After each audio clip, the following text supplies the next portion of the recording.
اس میں کتنی غلطی ہوتی ہے وہ میں بتا رہی ہوں۔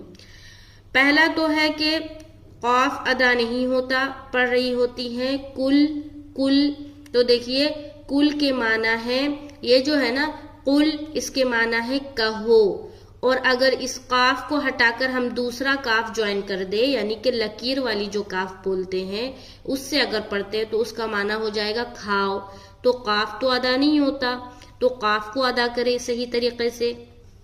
اس کے بعد یہاں پر دیکھیے آ اور عین کو سیپریٹلی نکالنا ہے، یعنی کہ الف کو بھی اچھے سے اور عین کو بھی اچھے سے نکالنا ہے۔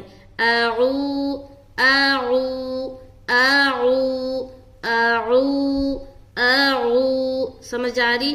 بعض لوگ پڑھتے ہیں اعو اعو اعو ایسا جو پڑھتے ہیں نا، یہ بھی صحیح ادا نہیں ہوتا۔